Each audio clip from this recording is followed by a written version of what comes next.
Une question très fréquente posée après une angiographie encore et encore est de savoir si les patients peuvent bénéficier soit d'un pontage coronarien, soit d'une angioplastie. Malheureusement, il n'existe pas de réponse claire à cette question. Tout dépend des facteurs propres au patient, ainsi que de l'expertise du médecin qui s'occupe du patient. La plupart du temps, la raison pour laquelle un patient est orienté vers un pontage coronarien est liée aux obstructions dans ses artères coronaires fortement calcifiées, telles que ou au niveau de la bifurcation, c'est-à-dire à la division des artères, ou parfois il s'agit d'une maladie diffuse de l'artère coronaire. Mais de nos jours, nous disposons de technologies plus avancées pour les procédures d'angioplastie, telles que le laser, l'atérectomie orbitale, la rotablation et la lithotripsie intravasculaire. Même chez les patients ayant une capacité de pompage très faible, le risque lié à l'angioplastie est minimisé grâce à l'utilisation de dispositifs comme l'Impella, l'ECMO ou la pompe à ballonnet intra-aortique.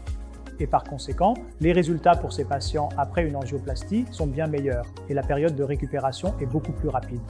C'est pourquoi de nos jours, dans la plupart de ces pays à l'étranger, l'angioplastie est réalisée plus fréquemment que jamais et le nombre de chirurgies de pontage a diminué au fil des années.